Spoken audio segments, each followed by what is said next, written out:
It's time for the best coverage of the top stories in sports. The Sports Wrap with Jason Page starts now. Yes, it does on a Friday, and great to have you with us all across America and much of Canada as well. Got a lot to do over the next 60 minutes of this show. It's Friday. Everybody's in a good mood on Friday, right? It's what you work all week long for. We'll be joined by our friend Robert Littal, Black Sports Online founder. Tino Pattigno drops in to help us preview a NASCAR race on the short track in Martinsville. Oh, there'll be lots of bumping, lots of rubbing, because rubbing is racing. So we'll talk to him about all of that. We've got the game winner of the year in the NBA, maybe the game winner of the year in all of sports, at least as far as, through the first 3 months of the year. And by the time the year is over, it might still be the best game winner in sports. So we will get to that as well. The start of Major League Baseball on opening day. But Sammy Arnell, we start things out in college basketball. How sweet it is for Duke. They are moving on to the Elite Eight. They beat Arizona last night, and Cooper Flagg had 30 in the game. But can I tell you, it's the first time I've really sunk my teeth into Cooper Flagg. And, you watch highlights and you watch games throughout the year, and there's so much that we have to keep track of. Doing a show that's about everything every day and not having, a staff of 50 that tells us everything that goes on and hands us notes and all that. We're a small team here. A small but very efficient team here. I watched Cooper Flagg, and I got to tell you something. For all the buzz and hype, and he's going to be the top pick in the draft, and everything he means to Duke, and I appreciate all of that. You know what I see when I watch him? And I know some people are going to get on me and say that it's not a fair comparison. No. You know what I see? Don't say what I think you're about to say. I see Kevin Love. Oh, okay. Right. I see Kevin Love. That's not what I thought you were going to say. What did you think I was going to say? Grayson Allen. Oh, God, no. I don't see Grayson Allen. Yeah. I was like, no. Land this plane, Jason. Where are we going with this one? No. I see prime Kevin Love. So it's a good player, a really good player, a borderline great player. Kevin Love at his best was a borderline great player. And I know some people say, well, he's more athletic and all that. But I see from an impact standpoint, when I watch him and I think of him at the next level, because everybody's going to say, well, he's more athletic than Kevin Love. Well, everybody's athletic in the NBA now. I mean, this isn't the NBA of 30 years ago where, you got guys lumbering around. Mark Eaton lumbering around up and down the floor. This is a different NBA where everybody's athletic. And when you put him amongst the most athletic, I don't know how athletic he's going to look on a night-in, night-out basis. I think he's good. I think he's going to get his shots. I think he knows how to get to certain points on the court. I like, watching him shoot from the perimeter.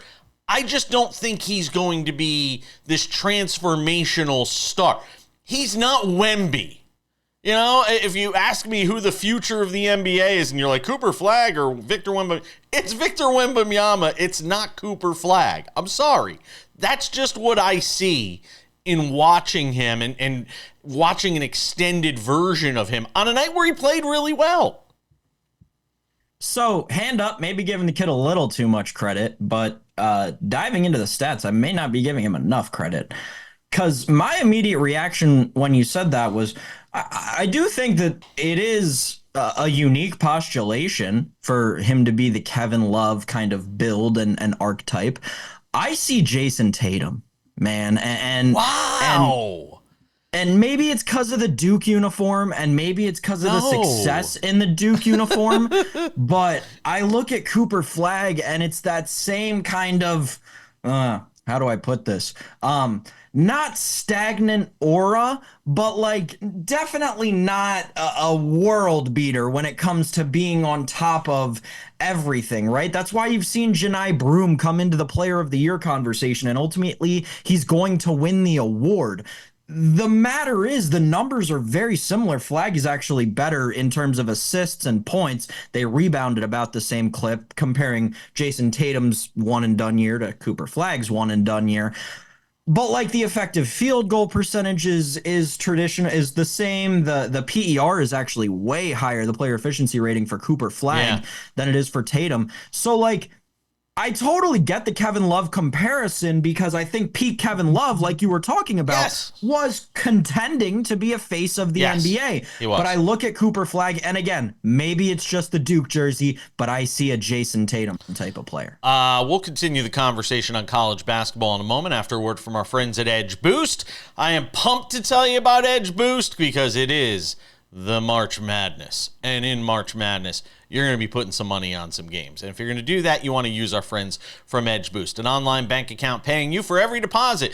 And with the Edge Boost Visa debit card, you're getting up to 0.5% cash back on all your sportsbook, daily fantasy site, and casino transactions. Free money back in your pocket just for doing what you're doing already. It's a no-brainer. Plus, your Edge Boost debit card starts with a $250,000 daily limit, and it'll never be declined for gambling activity. They've got built-in tools to help you stay responsible, and there's absolutely no hidden fees or minimum required balances. So stop leaving money on the table. Visit edgeboost.bet to learn more and sign up today. That's edgeboost.bet, or just scan the QR code. And when you go in there, use my code WRAP, W-R-A-P, my promo code WRAP, and get yourself a free account upgrade with our friends over at Edge Boost. The other exciting game of the night was Texas Tech defeating Arkansas in overtime. So Texas Tech is on to the Elite Eight. The other two games were blowouts. Alabama put up 113 on BYU, and Florida took care of Maryland, ending that sort of dream story considering what happened with Derek Queen and around the 32 and all of that. So Florida wins 87-71. I still feel like this is Duke's tournament at this point, but I mean, that's just where I am. I think Florida's getting really hot at the right time. And obviously, I also, Jason, think there's a lot of recency bias incorporated into that. Think about it. You saw Duke play yesterday. You haven't seen all the teams that are going to play on Friday night play since last weekend. So there's a lot of good basketball coming. And that Kentucky-Tennessee game is going to be incredible. My takeaway from, obviously, the historic loss for John Calipari's Razorbacks in the Sweet 16 is this. This is a team that is a very Coach Cal team, a lot of raw talent, and they'll get out to that historic lead that they had, but they'll also blow it because they don't always play the best team basketball. It was a great story in his first year, and I think they'll be back there next year. They will. But I don't think he's a champion. By the way, just to preview the other Sweet 16 action on Friday night, I have no faith in Purdue because Matt Painter's not a great head coach. No faith in Purdue to beat Houston tonight. All right, let's do some baseball. Opening day! What is there to say? What is there to show you? You'll get it next.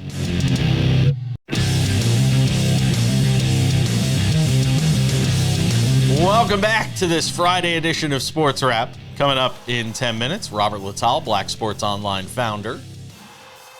What does he make of this? Are there any winners in this Stephen A. Smith, LeBron James kerfuffle? This spat? Because at this point, it feels very WWE to me. It feels, some of it almost feels contrived. It almost feels like they're leaning into it, building up to whatever, maybe a sit down, an interview for the ages that they'll put on ESPN in prime time. We'll get into that. But Sam Yarnell, it was opening day of Major League Baseball, and nothing really matters. Nothing really matters. I'm sorry. The whole world could have crumbled around me yesterday, and it would not have mattered because yesterday was opening day of Major League Baseball. Oh, how beautiful is it?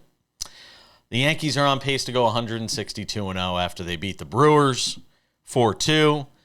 I watched Harold Reynolds bashing the Yankees' decision to put Austin Wells in the leadoff spot an hour before Austin Wells hits a leadoff home run to start that game. Whoa. I loved it. Loved it. Whoa, okay. what? But like, let's think about this for a second. Sure. Had you known, obviously hindsight 2020, right? But this is my problem with Aaron Boone as a manager, of which I know you have many. Oh. Had I known that Austin Wells had that kind of power, granted, it was the Little League of Little League home runs. It was a wall scraper in the smallest park in the big leagues. Yes. It would have been a home run in one of 30 stadiums. Go look it up on StatCast. I know. But had you known he was going to do that, wouldn't you want someone on base? Wouldn't you want him hitting fourth or fifth so that you could get a guy maybe 2 on base? I have no problem with the Yankees trying out Austin Wells to start the season in the leadoff spot. First catcher to hit a leadoff homer, or to hit a homer out of the leadoff spot on opening day since 1900, I believe. That's the stat. There's crazy. Some weird semantics in certainly there, the first in Yankees history. Can we just put a giant thing of bubble wrap around Mike Trout? I watched him get hit with a pitch yesterday in the hand, and I'm just sitting there going, really? Yeah. Like, we cannot, there is no way to protect Mike Trout. He was okay, and he finished the game. And by the way, hope you took the over on that White Sox over 54.5, because they've already got one in the books with a win yesterday against the Angels. But that's not what we're really here for. What we're really here for was the Marlins Alcantara versus Skeens, and what I said absolutely came to fruition. One guy went 4 1/3, the other went 5, which is why I was not as excited about this game as a lot of people were. Did you watch those 5 innings though? They were electric. Yeah, it's 5 innings, and neither of them factored in the outcome of the game because the Marlins came from behind and got a walk-off victory on opening day. And again, this is why I love opening day, though. And I don't mean to wax poetic here, but I'm gonna for a second. None of the crap that we talk about before the season and in spring training and win totals and all that stuff, none of it matters for one day out of the year. For these teams that are supposed to be craptastic in 2025. I love that about opening day and really opening week, because for a week or two, and I say this all the time, teams don't know they suck until they really find out they suck. So to me, I love the first week or two of the season when teams are winning games and beating teams they're probably not going to be able to beat in July and August. I'm sorry. I enjoy it. Sam, I know you want to talk about Mackenzie Gore, and I'm going to let you do that. I promise. But I can't yet, because first I got to talk about our friends over at Credit Associates. Are you $10,000 or more in credit card debt, in over your head trying to make monthly payments? Well, there's a powerful debt relief program the credit card companies don't want you to know about. Overcome the debt trap of multiple credit cards, high payments, and high interest rates that keep you in debt for decades. And you can do it with one affordable low monthly payment. Credit Associates Debt Relief Program can help you resolve your debt in as little as 24 to 36 months. It's going to save you thousands of dollars and decades in debt. Find out how much you could save right now. Call 1-800-747-5362. 1-800-747-5362 with our friends from Credit Associates, or just scan the QR code below. Okay, Sam. Well, in the ilk of what you were saying, Jason, right, as somebody who considers himself a die-hard fan of a team that has unfortunately spent about 3 times of its existence, 3 times as much of its existence being irrelevant as they have being relevant, opening day is awesome because sometimes you get exactly what Mackenzie Gore did yesterday, striking out 13 hitters over 6 innings against a team that a lot of people picked to win or contend for a World Series this year. Like, that is the beauty of opening day. Nothing matters. Exactly what you're saying, right? A team that won 71 games last year can think that they have the Cy Young favorite for a whole way through the rotation just because of one start on opening day. Or on the other side of that, back to your Yankees game, you can be Jackson Chourio and strike out 5 times on opening day after everyone was like, wow, this kid's gonna be great this year. Is that platinum or diamond sombrero? I'm not sure which one it is, but he was wearing it, and he should have to wear it. Because Devin Williams all but gave away that game in the 9th inning for the Yankees yesterday, which I didn't realize he didn't have a fastball that couldn't get above 94. And I am sorry. I am not a fan of closers that the Tigers had a guy, Todd Jones.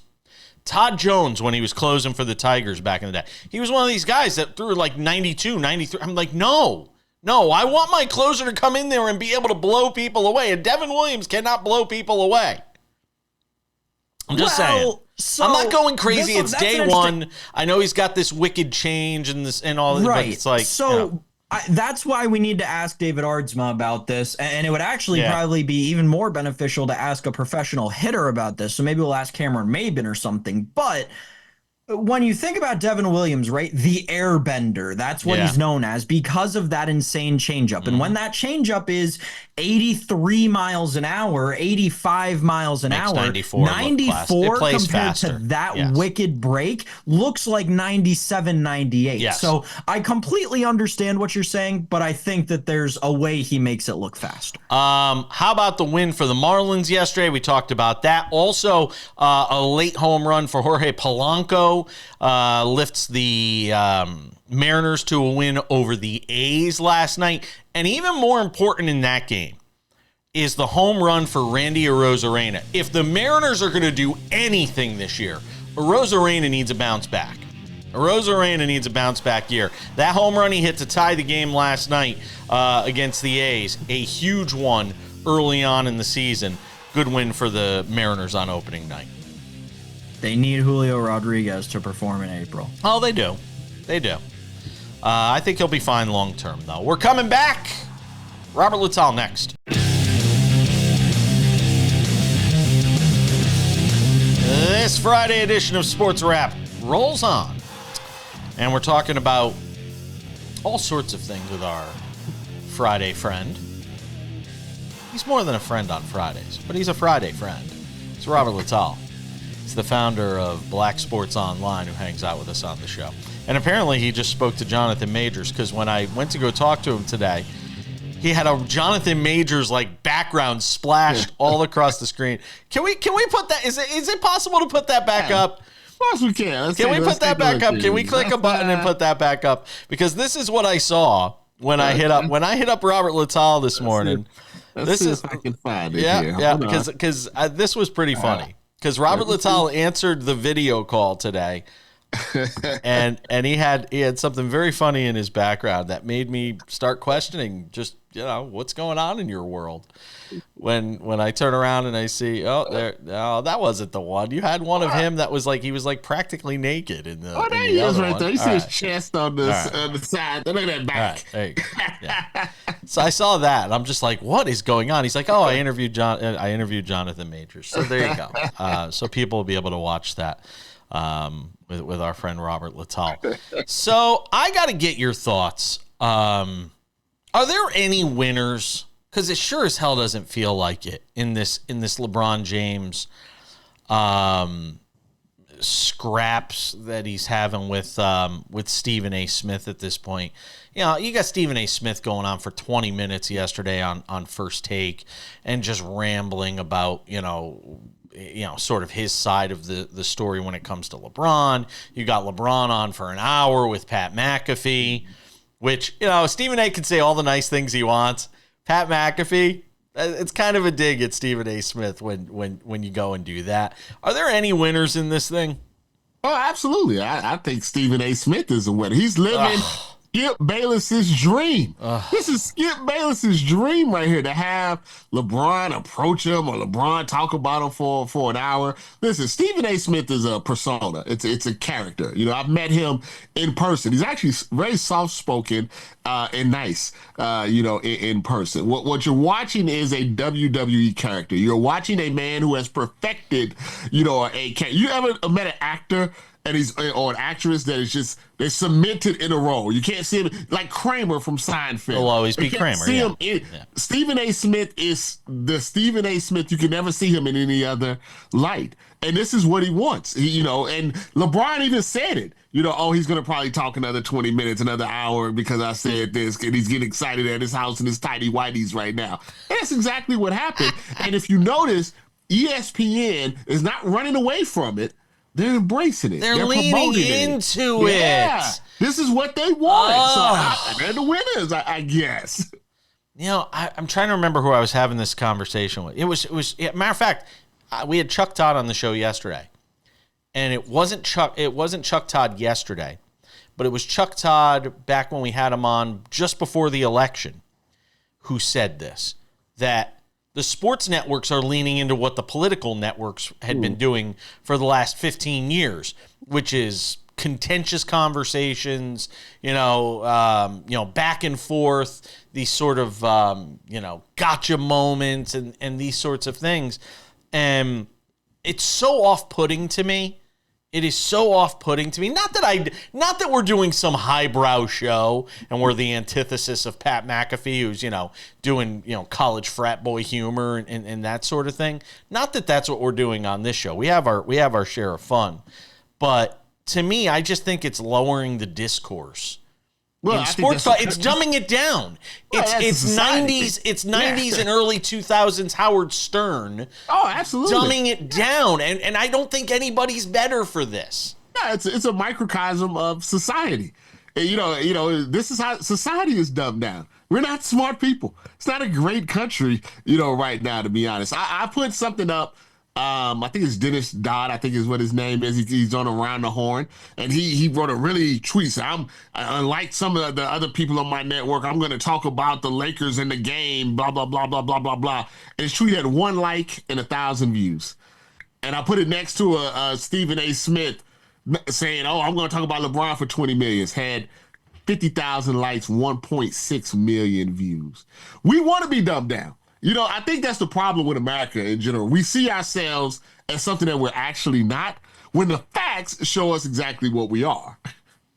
But doesn't the media have the ability to drive us away from that? The same way they're driving us into it, they have the ability to drive us away from it, and they're choosing, as you mentioned, to lean into this stuff with the LeBron and Stephen A. Smith thing. And it's all leading up to, they're going to have a sit down and a zillion people will watch it on ESPN in prime time in July when nobody cares about anything. That these two are going to wind up having to sit down and have a face-to-face and this man-to-man moment, and then everything's going to be fine.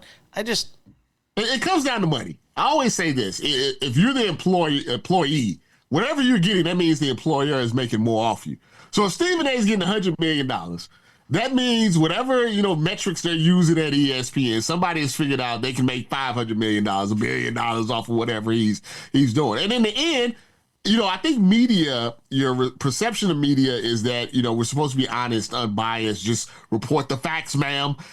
But that time has passed. I disagree. I disagree to a point. I don't think there's any such thing as being impartial.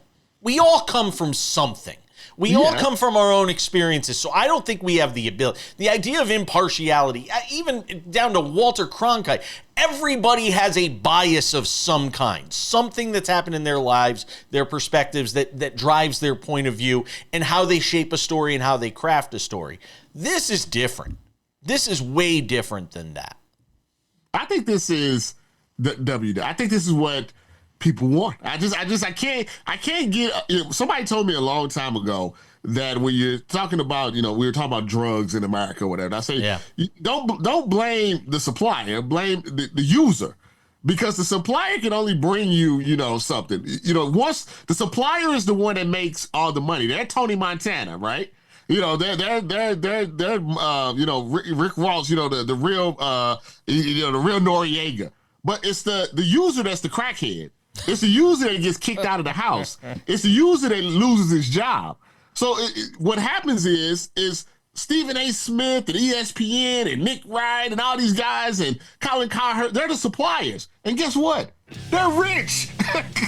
We, the user, we're not. You're so right. So kick your addiction. Yeah. And you'll be better off for it.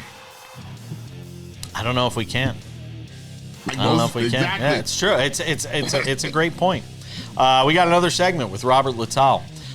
He joins us every Friday on the show from Black Sports Online. Don't go anywhere.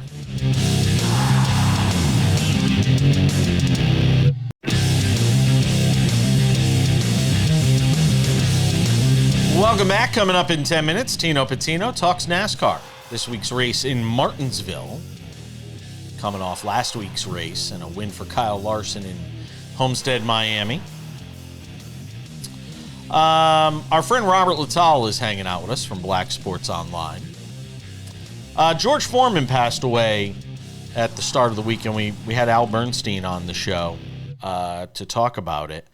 And as I mentioned to him, and I'll bring it up with you as well, people are complicated. And George Foreman was no different. Everybody remembers George Foreman for beating Michael Moore and becoming the oldest heavyweight champion, and then, the post life of being an entertainer and the George Foreman grill and an entrepreneur and all of these different things. But this guy lived like 2 or 3 lives in one when you really think about it, Robert. Yeah, when I think about life in general, I always say it's like a book. It has different, chapters, and his chapters were wildly different. It didn't quite, flow from one thing, to another. People forget, we always talk about the Rumble in the Jungle, and I think, in retrospect, he's looked at more fondly because of that. But when it was happening, Ali made him into a villain. He was like a new Sonny Liston. People didn't want him to be the champion. They felt he was menacing. They felt he was mean. Maybe they felt like he didn't help the black community as much as, he should. Ali had that effect on his, opponents. Same thing kind of with Joe Frazier.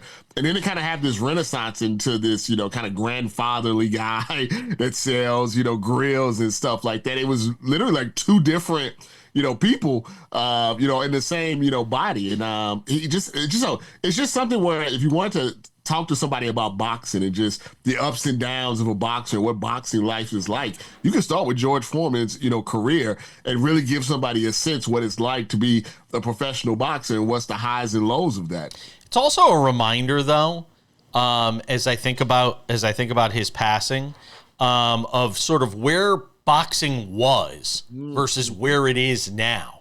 The Rumble in the Jungle and boxing at its, peak of popularity with Muhammad Ali and a charismatic figure. And then even where boxing was when George Foreman beat Michael Moore and became heavyweight champion again. It's fascinating to think about where boxing is sort of through the life and prism of the career of George Foreman versus where it is now as a sport. Yeah, boxing in America is not in a great, place. I think just like we just talked about, I think it's a product of the society, that we live in now where, back in the day, when the trash talk happened between boxers, it was face to face. And then, they settled it in the ring and they all fought each other for the most part. Now it's more, hey, let's talk on Instagram. Let's do social media. Let's do a bunch of YouTube. And then there's no fights. It's more fight. Like, why am I watching Devin Haney, tweet some girl rapper, about, something she said about him in the song? Like, they don't fight, as much, anymore. And I just think it doesn't, the personalities are kind of grating. And they don't really capture the audience anymore. Like, they're not bigger than life like they used to. You think about, like I said, Ali and Sugar Ray Leonard, Marvin Hagler, Tommy Hearns, Larry Holmes, Mike Tyson, Evander Holyfield. Like, these guys were bigger than life when I was, a teenager and growing up. And now I look at these guys and I'm like, they're kids and they're Instagram models. And it just... but they're supposed to be boxers. They're supposed to be, and it doesn't just hit the same. No, it certainly doesn't.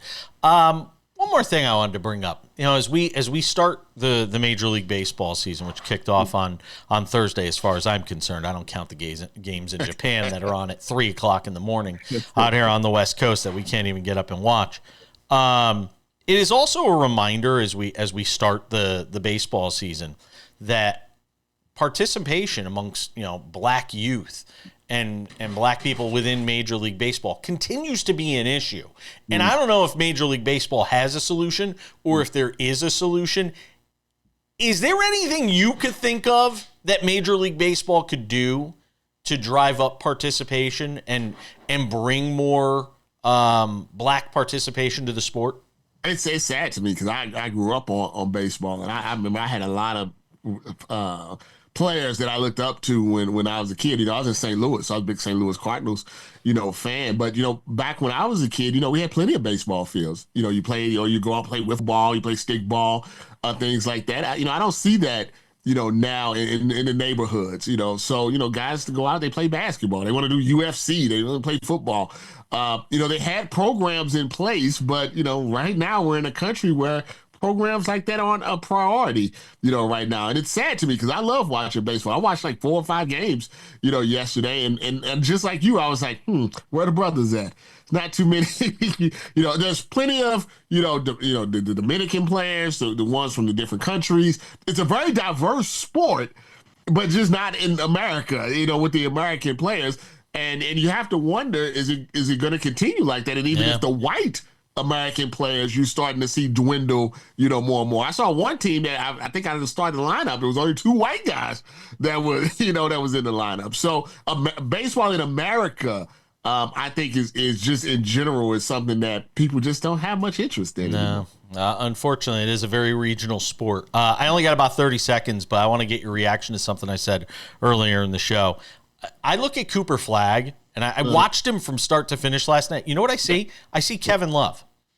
Yeah, slightly more athletic version of Kevin Love. He's very hard to kind of get a comp for it. Let's be like that. I think he's going to be fine in the NBA. But I don't think he's going to be some transformative player. Exactly. I just don't feel. I feel like he's going to be an all-star. He's going to be solid for 15 years, and he's going to be a winning player on a winning team. He has that type of skill set, but he's not Wemby. He's not. No, he's not Wemby. He's absolutely not. He's not LeBron. He's not. I mean, we hope. Yeah. But I don't see it. Robert Littal, Black Sports Online. Check him out there. I always appreciate you, my friend. Have yourself a great weekend. We'll see you next week. All right, my brother. We're coming back.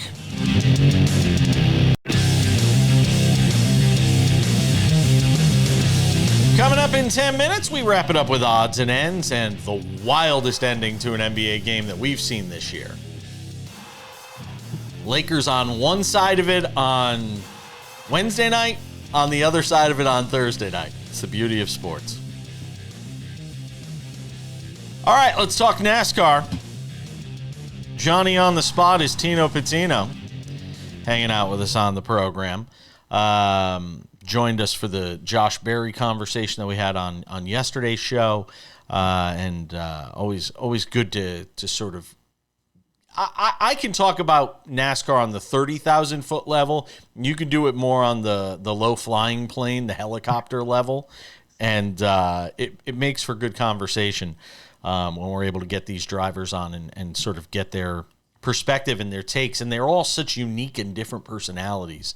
That's the big takeaway I have from the first 4 or 5 drivers that we've talked to is they're all such different types of personalities, whereas in a lot of professional sports, when you hear athletes, it's a lot of the same talking points, things they lean on to stay in their comfort zones, and it doesn't feel like that's the case with NASCAR drivers.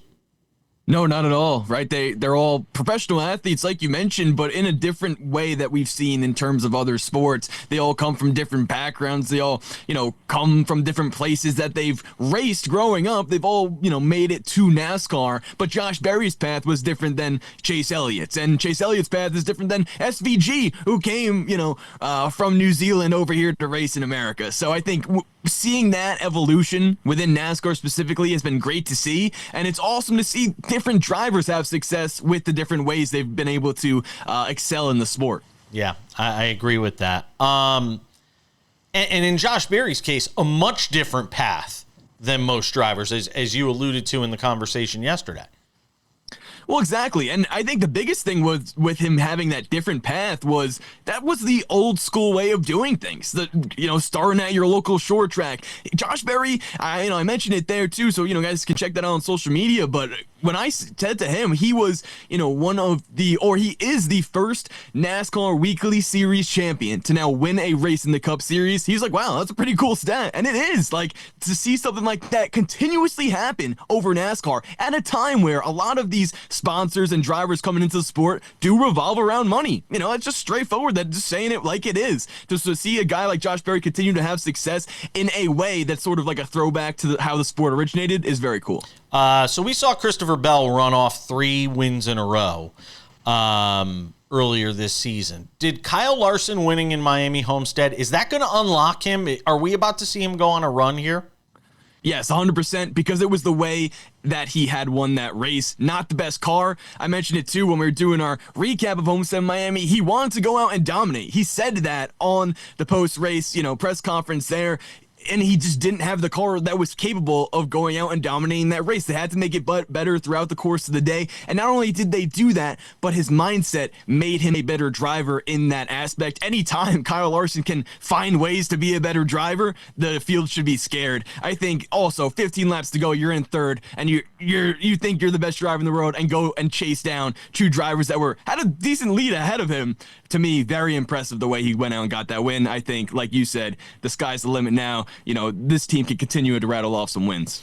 Let's talk about this week's race. Martinsville, short track. Rubbing is racing. There's going to be plenty of that this weekend in Martinsville. What should people be looking forward to?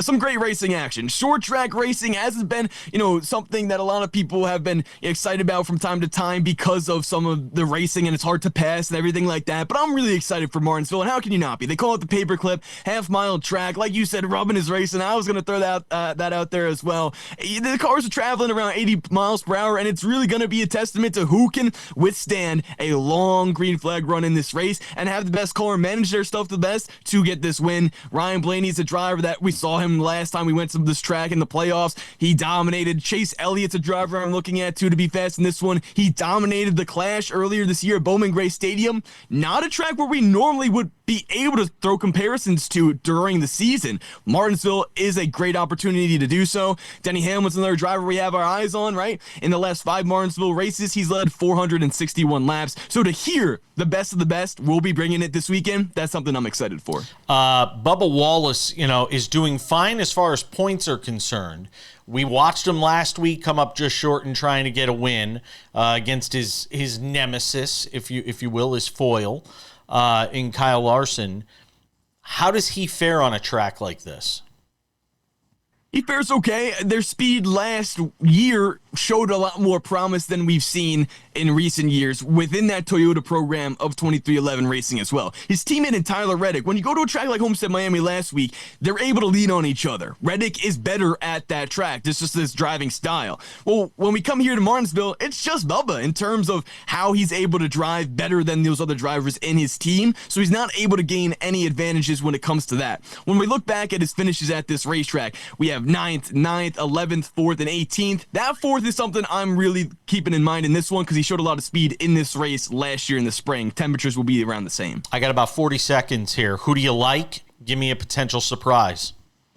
I like Ryan Blaney and Chase Elliott. Ryan Blaney's the favorite at plus 450. Elliott is plus 800 around there. But for some surprises, I wouldn't be surprised if our boy Josh Berry went out and got it done. He's plus 3,000 right now to do so. And this is the local short track guy racing at the world's biggest stage. His first Xfinity start, he did win at Martinsville. Maybe Ryan Priest throw in there as well. These two guys with short track experience will pay dividends at Martinsville. All right. It'll be fun to watch. I'm looking forward to getting back in and watching. I didn't get to watch last weekend because I was sitting in a car driving back from San Francisco 10 hours. I was doing my own racing. It was fun. I was driving at some pretty high rates of speed. I'm not gonna lie.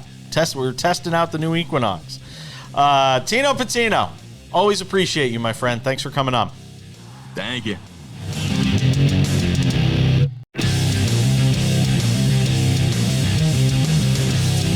All right, just about time to put the wraps on this baby for a Friday. Don't forget, SportsWrap weekends available on many of these same stations. If not, check around on the dial. Could be on a different station in your market. Make sure to check out SportsWrap with Jason Page, the podcast, available on all your favorite podcasting platforms. Spotify, Apple Podcasts, YouTube Podcasts, iHeartRadio, TuneIn, Odyssey, Amazon, you name it. Anywhere you get a podcast, you get a podcast. You get a podcast. Everybody gets a podcast. You can go and check that out. Also, if you get the chance, you can watch the show, if you're so inclined, on Spotify, and on most days, it is available on YouTube as well. We're also putting up a lot of great content over on YouTube, content on TikTok, just anywhere I can put it, we're putting it these days. Without any further delay, it's time for some odds and ends presented by our friends at Edge Boost. It's NCAA tournament time. Are you getting those bets in? Getting those winning bets in? I hope you are. If you're doing it, you should be using our friends at Edge Boost, the financial platform paying you cash back to wager. Edge Boost is an online bank account that pays you for every deposit. That's right. With the Edge Boost Visa debit card, you're getting up to 0.5% cash back on all your sportsbook, daily fantasy site, and casino transactions. That's free money back in your pocket just for doing what you're doing already. And it's a no-brainer. Plus, your Edge Boost debit card starts with a $250,000 daily limit, and it'll never be declined for gambling activity. They've got built-in tools to help you stay responsible, and there's absolutely no hidden fees or minimum required balances. So stop leaving money on the table. Visit edgeboost.bet to learn more. Sign up today. edgeboost.bet, or just scan the QR code right there. Scan that. Just take your phone, go take a shot of it, and use my promo code WRAP when you sign up for your new account. WRAP. SportsWrap. WRAP. WRAP is the promo code, and get a free upgrade to your account with our friends from Edge Boost. Well, the night after doing it to the Pacers, the Lakers have it done to them, Sam Yarnell. They fall on a buzzer beater, and it might be the buzzer beater of buzzer beaters. I didn't know, by the way, that Josh Giddey's got 5 triple-doubles this year. Yeah, I did see that somewhere, because after he scored his last one, and it was like the first time anyone, I think he had a 20 assist triple double. It was like 10 points, 10 rebounds, and 20 assists. It's crazy. And it was the first time anyone had ever had a stat line like that. He has really blossomed in Chicago with the Bulls for sure. So if you didn't see it last night, well, you're going to see it now. Here's Reeves. Reeves straight to the cup, plays it in to take the lead. Bulls are out of timeouts. 2 seconds left. Giddey for the win. Go! Oh my God! I cannot believe this. Elizabeth, I'm coming, baby. Oh, Lord. Improbable! Unbelievable! Impossible!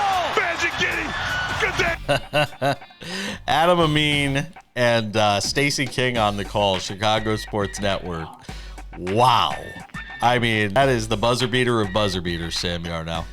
It was incredible, and you saw the kind of, if you watch again the replay, the end of the Lakers bench, they right when it goes down, they head straight for the locker room. It was like, man, they just did exactly what we did to that other team to us. Yeah, and it's funny because literally about 12 seconds earlier, Josh Giddey threw up an air ball from about 2 feet in front of the basket. Literally. Amazing. Really a career sort of defining moment there for Josh Giddey, and something he'll certainly be able to tell his kids about someday, even though he's probably not going to win a championship because he plays in Chicago with the Bulls and they have no chance to win a championship.